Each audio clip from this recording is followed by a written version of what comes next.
Head over to miniaturemarket.com where they have thousands of board games at discounted prices like Shifting Stones. Hello my friends, it's the Game Boy Geek here. Today it's all about these whimsical stones that have different things on them, like trees and boats and horses and moons and suns, and we're trying to manipulate these stones to score and win. Today we're taking a look at Shifting Stones from GameRight. This is for 1 to 5 players. Let me show you how it's played. I'll see you on the other side.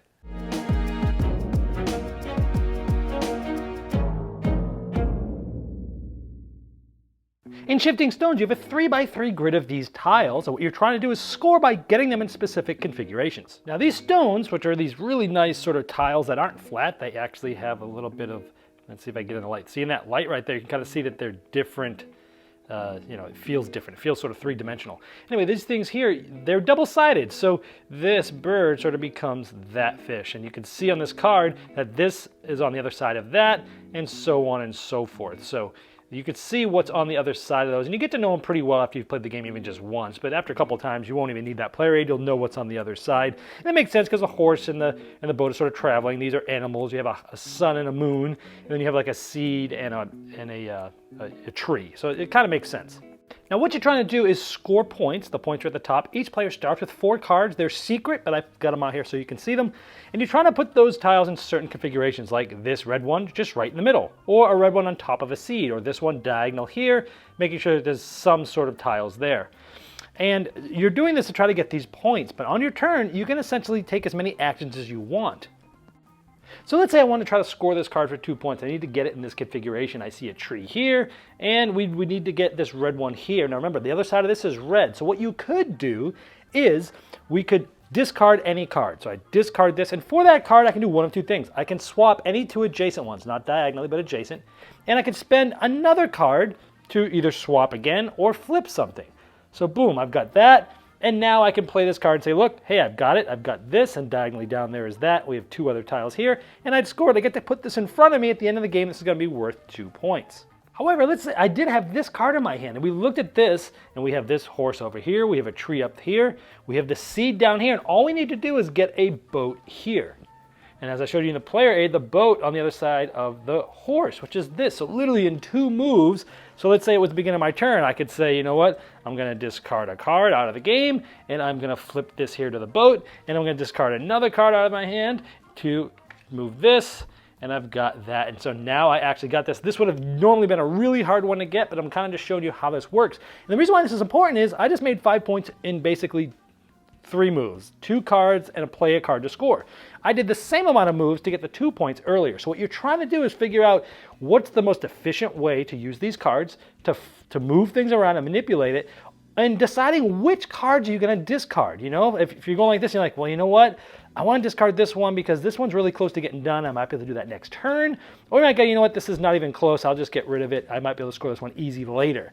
And so there's a lot of decisions in which cards you discard to make these moves. Now, as soon as you're done, again, you can take as many actions as you want, but you only have 4 cards. As soon as they're done, it goes to the next player's turn. You're going to draw back up so that you have 4 cards.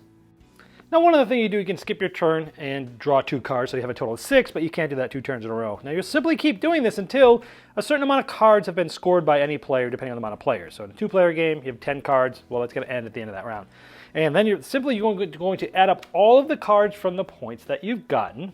And then you're going to look at whoever scored the most single point cards. That player's going to get an additional 3 points. And whoever has the most is the winner. Now there's a solo game where you seed a deck with certain cards, and you're trying to score a certain amount of cards before you get 4 strikes or 4 times that you can't score. So there is a solo variant for you here. The production of the stones are awesome. Yes, they're just tiles, but they have those little sort of like chipped in edges to make them look sort of rough. And then they have that sort of 3-dimensional feel to them. So I think the production of this game is great. If they were just flat sort of, you know, rectangular tiles, sure, it would have worked, but I think it gives the game just an extra bit of table presence to it. It looks cool and inviting. I like that they did that. Now this is an easy game to teach and jump in because it's literally like discard a card and swap or flip or score. That's it. So like, it's very easy to teach this to people that haven't played hobby games before, but this game has some interesting hand management decisions that lay beneath the surface of that ease of use. So it's like, you know, as I showed you in the overview, it's like, I want to do this, I might be able to set this bigger thing up, but if I do this, I'm going to spend this card, but I don't want to spend this one because I think the board state might allow me to get this. Or you'd be like, you know what, this card and this card are kind of similar. So I'm going to try to score both of these, maybe even in the same turn, because I didn't show that in the game, but you could score a bunch of them. You have 4 cards. You might be able to score 2 of them. You might go flip, score, swap, score. You might score more than once on a turn. So you might look at these 2 cards and be like, I'd have to discard both of these to get this 5-pointer.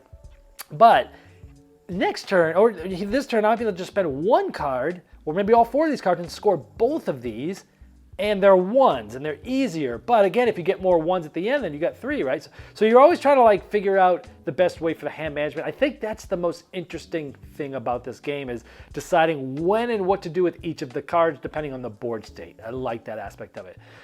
This game, you can play it very casually. Chatting up, playing it very light. You don't have to pay too much attention to what's going on, but there's still thinking involved where like you can really, again, look at the board, look at the thing, think really hard, but you can also play it very casually as well. So I like that aspect that you can kind of play it after dinner, a quick little game, 20 minutes. There's a different amount of tile changes for each one. Like there's only 1 sun and only 1 moon, right? And then there's a couple of tiles where there's 2, and then there's like, 3 tiles of that one type, I believe. So I like that there's like different amount of tiles. And so, when you're looking at your cards and you're looking at those things, that's another thing the way where it's like, I have less options to get this tile here, which is why the points are the way they are. It's because some of them are harder just to get because there's less of them. But I like that there's different amounts of that because it makes the game more interesting in that regard. Now, on the negative side of things, this game, I feel it's a very tactical game. You're going to try to plan maybe a turn ahead, but that's about as much as you'll be able to plan usually. And I find it best with 2 players because you can plan a little bit ahead. You can be like, oh, I'm going to score this one this turn, and I'm going to try to like score this one maybe a turn later or 2. Where like with more players, the board changes usually with every player multiple times sometimes. And so with 3 or 4 players or 5, by the time it gets back to you, the board is so different. There's no planning. Like for the next turn, you're literally like, what can I do right now? Because anything else I hold is really not going to be relevant the turn after this. That's not a bad thing. It's just I think the game is best with 2, and I think it shines best at 2. 3, 4, and 5, it's okay, but it's not quite as good. So a little negative there. And then this is definitely not for those that don't like it when they make a plan and it gets thwarted. Because you're going to try to plan, even with 2 players, and the player's going to move things. Now that can actually help you too. Because you might have a card, someone does a couple of swapping and stuff, and you might look at it and go, oh, wow, okay, well, my plans have just changed. Now I can do this and score this, and I didn't think I was going to score that. So it can work in your favor as well, but just know that this game is very, off the cuff, not a lot of planning. Right now, what's the best thing to do? If you like that, this game's going to be for you. If not, then it's probably not going to be the game for you.